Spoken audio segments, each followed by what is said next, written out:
Thank you very much. We all know the great Prime Minister of the UK, and we just signed a document. This is, sorry about that. This is it. A very important document. Little windy out here. Give me that. We just signed it, and it's done. And so we have our trade agreement with the European Union, and it's a fair deal for both. Going to produce a lot of jobs, a lot of income, and we have many other ones coming. But you see the level of enthusiasm is very good. But the relationship that we have is fantastic. So I just want to congratulate you. Well, Donald, thank you very much. This now implements on car tariffs and aerospace, our really important agreement. And so this is a very good day for both of our countries, a real sign of strength. So thank you again, Donald. A really important day for both of us. Great people. Great people. Has anything changed in the agreement since you spoke on the phone from the Oval Office? Not much. Nope. Not much. This is implementing. Can I ask you a question, please? G7 leaders are calling for de-escalation in Israel and Iran, but you are the key to unlocking that. That's right. And here I am. And here you are. Yeah. So can I ask you, sir, have you spoken to Prime Minister Netanyahu? When might you speak to him? I've spoken to everybody. What will you say? Israel is doing very well, as you probably noticed. And I gave Iran 60 days, and they said no. And the 61st, you saw what happened. Day 61. So I'm in constant touch. And as I've been saying, I think a deal will be signed, or something will happen, but a deal will be signed. And I think Iran is foolish not to sign one. Mr. President, Iran is accusing Netanyahu of attacking them to deliberately derail your nuclear plan. What do you say to that? Do you think that's No. And Look, Iran should have signed the deal.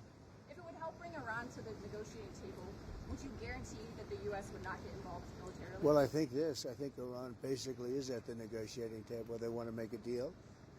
And as soon as I leave here, we're going to be doing something. But I have to leave here. I have, this commitment. I have a lot of commitments. I have a commitment to a lot of countries, including the UK, where we just signed our deal.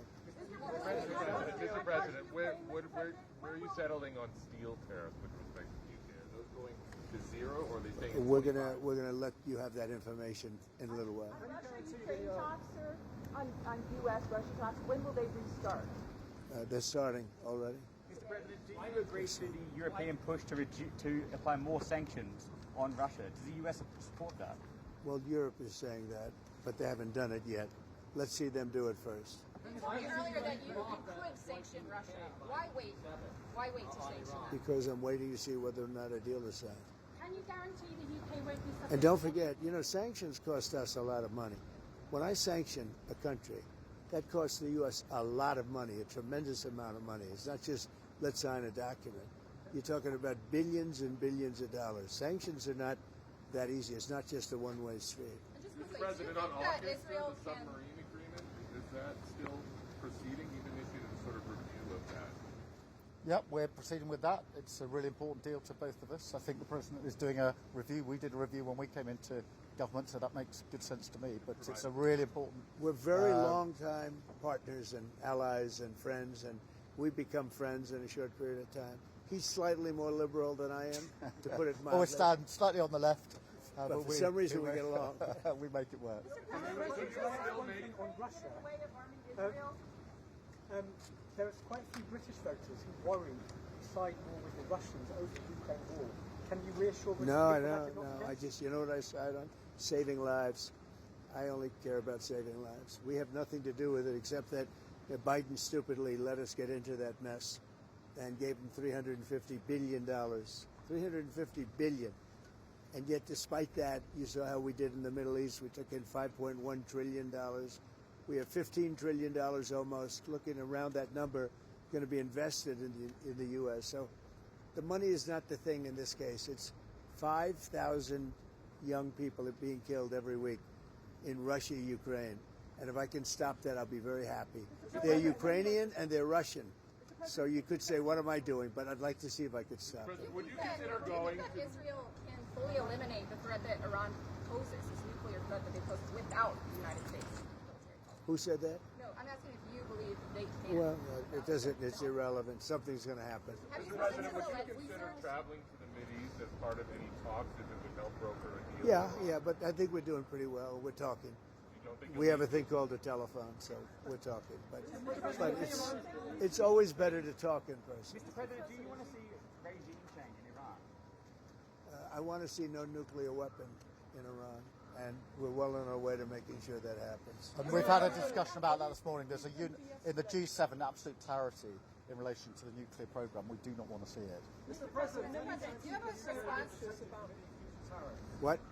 Can you guarantee the UK will be protected from any tariffs? The UK is very well protected. You know why? Because I like them. That's why. That's their ultimate protection. Thank you very much. The Prime Minister's done a great job. I want to just tell that to the people of the United Kingdom. He's done a very, very good job. You know, he's done what other people, they've been talking about this deal for 6 years, right? 6 years. And he's done what they haven't been able to do. So he's done really a very good job. One more response to Tucker Carlson criticizing you, saying that you're complicit in the war. I don't know what Tucker Carlson is saying. Let him go get a television network and say it so that people listen. And quickly, Thank you. Thank you. Before your pilot. Yeah, a lot of them. Japan? A lot of them. Could happen. Could happen. Well,